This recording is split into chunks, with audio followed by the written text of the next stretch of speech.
Hello, my little hearts and the hearts that beat for them. I'm Sindhu back with a new story. ఇవాటి నుంచి మన ఛానల్లో కొత్త series start చేయబోతున్నాము. అది parent heart. Every parent has a story which there child deserves to hear. అమ్మ నాన్నల మనసులోనే దాగుండిపోయిన ఎన్నో ఎమోషన్స్ కి ఒక్కో స్టోరీ ద్వారా మనం ఎక్స్ప్లోర్ చేస్తూ వెళ్దాము. Let's start with our first story. ఇవాళ మనం ఒక కథ చెప్పుకోవట్లేదు, ఒక అమ్మ మనసుని చూడబోతున్నాము. కథలోకి వెళ్లే ముందు మనందరి ఇళ్లలో జరిగే ఒక విషయం గురించి అడుగుతాను. మీ మమ్మీ ఇంట్లో ఎక్కువగా వాడే వర్డ్ ఏంటి చెప్పండి? కాదు, లేదు, వద్దు, కుదరదు, అంతేనా? అమ్మ చాక్లెట్ కావాలి, వద్దు. ఇంకో కార్టూన్ చూడొచ్చా మమ్మీ? నో. బయటికి వెళ్ళి ఆడుకోనా? ఈ టైంకి వద్దు నాన్న. పోనీ బెడ్ మీద జంప్ చేయనా? అస్సలు వద్దు. అసలు మన పిల్లలు మమ్మీ ఉందే నో చెప్పడానికి అని అనుకుంటారేమో. అవునా అమ్మలు? నిజం చెప్పండి, మీ ఇంట్లో కూడా ఇలాగే జరుగుతుందా? ఈ రోజు మన స్టోరీ చిన్ను అనే చిన్న బాబు గురించి. చిన్ను రోజులాగే పొద్దున్నే లేచి స్కూల్కి రెడీ అవుతూ ఉన్నాడు. అమ్మా, నా చెప్పులు ఎక్కడా అని అడిగాడు. అవి నీ కాళ్ళకే ఉంటాయిరా, చూసుకో అంది వాళ్ళ మమ్మీ. ఈ చెప్పులు కాదమ్మా, స్కూల్కి వేసుకెళ్లే చెప్పులు అన్నాడు మన చిన్ను. అప్పుడు అమ్మేమో, అవ్వా నువ్వు స్కూల్ నుంచి వచ్చి ఎక్కడ విసిరేసావో ఏంటో వెతుక్కోపో అంది వాళ్ళ మమ్మీ. మన చిన్నుకి 7 years. అల్లరి అబ్బో చెప్పక్కర్లేదు. ఊరంతా ఓవైపు, మన చిన్ను ఒకవైపు. కాసేపు సైలెంట్ గా ఉన్న అమ్మకు అనుమానం వచ్చేసేది, ఎక్కడ ఏం వెలగబెడుతున్నాడో నా కొడుకు అంటూ. మన చిన్ను కాళ్ళకి షూ వేసుకొని బ్యాగ్ తగిలించుకొని స్కూల్ కి వెళ్ళబోతుండగా వెనక నుంచి అమ్మ, అరే వాటర్ బాటిల్ పెట్టుకున్నావా అంది. తీసుకున్నా అమ్మా. మరి హోంవర్క్ బుక్స్? తీసుకున్నా. Lunch box? అమ్మా అన్ని తీసుకున్నాలేమ్మా. రోడ్ దాటేటప్పుడు? తెలుసమ్మా. మధ్యలో ఎవరైనా? తెలుసమ్మా. రోజు ఇదే కదా చెప్తావు, రోజు నువ్వే కదరా వెళ్ళేది. మరి చిన్ను స్కూల్ నుంచి వచ్చాక, అమ్మా రాము ఇవాళ కొత్త బ్యాట్ కొనుక్కొచ్చాడు, చాలా బాగుందమ్మా. అవునా నాన్న అంది అమ్మ. అమ్మ నాకు అలాంటి బ్యాట్ కొనిపెట్టమ్మా, నాకు బాగా నచ్చింది అన్నాడు. ఇప్పుడు వద్దులే నాన్న అంది. లేదమ్మా నాకు బాగా నచ్చింది, ప్లీజ్ నాకు దాంతో ఆడుకోవాలని ఉంది, కొనిపెట్టవా అని అడిగాడు. ఇప్పుడు వద్దన్నాను కదా నాన్న అంది. నువ్వు ఎప్పుడు ఇంతే, కాదు వద్దు, ఇప్పుడు చూద్దాం అప్పుడు చూద్దాం అంటావు అంటే అంటూ మన చిన్ను మొహం మార్చుకొని బయటికి వెళ్ళిపోయాడు. మన చిన్నుకి ఒక డౌట్ వచ్చింది, చాలా మంది పిల్లలకి వచ్చేది. అమ్మకి నా మీద అంత ప్రేమ ఉంటే ఎందుకు ప్రతిదానికి నేను అడిగేదానికల్లా వద్దు, లేదు అంటూ ఉంటుంది అని ఆలోచించాడు. తనకి ఆ డౌట్ అనేది పెరుగుతూ వస్తోంది. అమ్మకి దాని సమాధానం తెలుసు, అయినా అమ్మ చిన్నుకి చెప్పలేదు. ఎందుకంటే చిన్ను అడగలేదు కదా. Next day Sunday. Chinnu happiness కి లిమిట్సే లేవు. చిన్ను చాలా హ్యాపీగా ఉన్నాడు. అమ్మ ఇవాళ నాకు చదువు లేదు, ఏమీ లేదు అన్నాడు. చదువు లేకపోతే పర్లేదు కానీ స్నానం అయితే ఉంది అందమ్మ. అయ్యో అమ్మ చేస్తాలే అన్నాడు. అమ్మ నేను రాము వాళ్ళ ఇంటికి ఆడుకోవడానికి వెళ్ళనా అన్నాడు. టిఫిన్ చేశాక వెళ్దులే నాన్న అంది అమ్మ. లేదమ్మా వెళ్ళొచ్చాక తింటాలే అన్నాడు. లేదు నాన్న తినేసే వెళ్ళు అంటూ టిఫిన్ చేతికి అందించింది. గబగబా చిన్ను తినేసి రాము వాళ్ళ ఇంటికని బయలుదేరాడు. 10 minutes అవుతుంది, 20 minutes అవుతుంది, అరగంటగా వస్తుంది. అయినా కూడా ఆటలో పడిపోయి చిన్ను ఇంకా రానేలేదు. అమ్మేమో వంట చేస్తూ ఉంది, కళ్ళేమో గుమ్మం వైపే చూస్తూ ఉన్నాయి. ఇంకా రాలేదు, ఇంతసేపు అవుతుంది అంటూ. అమ్మలు కూడా చాలా విచిత్రంగా ఉంటారు కదా.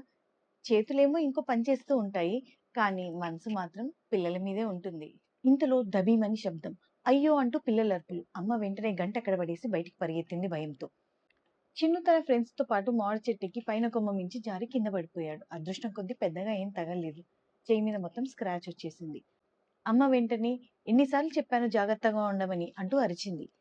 చిన్ను వెంటనే తన అమ్మ చేయిలోంచి తన చేయి విదిలించుకుని, నువ్వు ఎప్పుడు ఇంతే అరుస్తావు అంటూ లోపలికి వెళ్ళిపోయాడు. ఈసారి అమ్మ చిన్ను దగ్గరికి వెంటనే వెళ్ళలేదు, తనకు కూడా కాస్త సమయం కావాలని. ఆ రోజు సాయంత్రం చిన్ను గుమ్మం దగ్గర సైలెంట్ గా కూర్చున్నాడు. చిన్ను అంత సైలెంట్ గా ఉండటం అమ్మ ఎప్పుడూ చూడలేదు. అమ్మ నెమ్మదిగా వెళ్ళి చిన్ను పక్కన కూర్చుంది. కాసేపు ఏమీ మాట్లాడుకోలేదు. తర్వాత అమ్మే అడిగింది, నా మీద అంత కోపమా నాన్న అని. అవును అంటూ చిన్ను తలూపాడు. ఎందుకు అని అడిగింది. ఎందుకమ్మా నువ్వు అందరి ముందు అలా అరిచావు, నన్ను కోప్పడ్డావు అని అడిగాడు. అమ్మ ఆలోచించింది కాసేపు. అవును నాన్న, అలా అందరి ముందు అనకుండా ఉండాల్సింది. సారీ అని చెప్పింది. చిన్ను ఏమో షాక్ అయిపోయాడు. అమ్మ నువ్వు సారీ చెప్పడం ఏంటి? ఏ పెద్దవాళ్ళ ఇంత మాత్రాన మేము తప్పు చేయకూడదా? అన్నాడు. కొన్ని మాటలు పిల్లల మనసులో అలా గుర్తుండిపోతాయి. చిన్ను ఫస్ట్ టైం అలాంటి మాట విన్నాడు. అమ్మ కూడా సారీ చెప్పొచ్చు అని. ఇప్పుడు చిన్ను మనసులో ఉన్న కోపం కాస్త తగ్గింది. కానీ తన మనసులో ఉన్న ఆ సందేహం మాత్రం అలాగే ఉంది. అయితే నువ్వు అందరి ముందు అలా ఎందుకు కోపంగా అరిచావమ్మా అని అడిగాడు. అప్పుడు అమ్మ చిన్ను చేని తన చేయిలోకి తీసుకొని తన దెబ్బ మీద మెల్లిగా ఇలా నిమిరింది.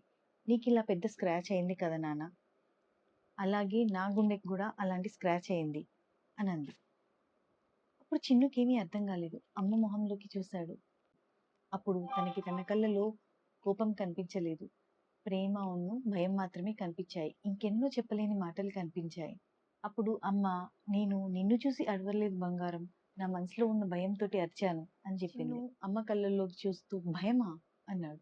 అవునరా, నువ్వు కింద పడ్డ ఆ ఒక్క క్షణంలో నా గుండె ఆగిపోయినంత పనైంది. ఇద్దరు మౌనంగా ఉండిపోయారు. దూరంగా గుళ్ళో గంట వినిపించింది. అమ్మ మొహంలో చిరునవ్వు వచ్చింది. నేను కూడా చిన్నప్పుడు నీలాగే చెట్టెక్కి పడిపోయాను. అప్పుడు అమ్మమ్మ కూడా నన్ను బాగా తిట్టింది అన్న. అమ్మమ్మనా అన్నాడు చిన్ను. అవును, నేను కూడా మా ఫ్రెండ్స్తో కలిసి ఇలాగే చెట్టెక్కాను. చెట్టు మించి కింద పడిపోయాను. అప్పుడు మీ అమ్మమ్మ వచ్చి కాలు విరిగితే ఏం చేస్తావే అంటూ గట్టిగా తిట్టింది. నేను కూడా నీలాగే అమ్మకి అసలు నా మీద ప్రేమే లేదు అని అనుకున్నాను. చూసారా, కొన్ని అపార్థాలు తరతరాలుగా మనతోటి అట్లా ప్రయాణిస్తూనే ఉంటాయి. ప్రేమ మాత్రం అలాగే ఉంటుంది, కానీ దాన్ని చెప్పే విధానం మాత్రం మారుతూ ఉంటుంది. చాలా సంవత్సరాల తర్వాత నేను మా అమ్మని అడిగాను, ఆ రోజు ఎందుకమ్మా నా మీద అంత గట్టిగా అరిచావు అని. మా అమ్మ నాకు ఒక మాట చెప్పింది. ఆ రోజు నీ చేతికి గాయం జరిగింది, కానీ అదే రోజు నా గుండెకి కూడా గాయం జరిగింది అని. అదే మాట నేను నీకు చెప్తున్నాను, కానీ ఒక తేడా మాత్రం ఉంది. ఏంటమ్మా ఆ తేడా అంటూ చిన్ను అడిగాడు. మా అమ్మ నాకు ఆ మాట చాలా సంవత్సరాల తర్వాత చెప్పింది, కానీ నేను నీకు ఇప్పుడు వెంటనే చెప్తున్నాను. ఎందుకంటే నా బంగారం, నీకు నాకు మధ్య అపార్థాలు పెద్దగైపోయే వరకు నేను వెయిట్ చేయదలుచుకోలేదు అని చిన్ను వెంటనే అమ్మ ఒళ్ళు చేరిపోయాడు. చిన్ను ఏమో అమ్మ నువ్వు కోప్పడకు నన్ను అన్నాడు. అదేంట్రా, నేను మనిషిని, నాకు కోపం వస్తుంది కదా అప్పుడప్పుడైనా అన్నమ్మ. అయితే మన ఇద్దరం ఒక ఒప్పందానికి వచ్చేద్దాం అందంట అమ్మ. నాకు కోపం వచ్చినప్పుడల్లా నువ్వు అడుగు, అది కోపమా భయమా అని. నువ్వు బాధపడినప్పుడు నేను కూడా అడుగుతాను, దాని వెనుక రీజన్ ఏంటి అని. చిన్ను ఈ డీల్కి ఒప్పుకున్నాడు. తన చిన్ని థమ్స్అప్ ఇచ్చాడు. అమ్మ కూడా ఓకే అంది. ఈరోజు చిన్ను నమ్మ ఒక ప్రామిస్ చేసుకున్నారు ఒకరికొకరు.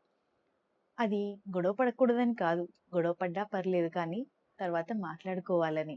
మన ఇంట్లో ఐ లవ్ యూ అనే పదం కన్నా పదం మాట్లాడుకున్నాం అనే పదంలోనే చాలా ప్రేమ కనిపిస్తుంది.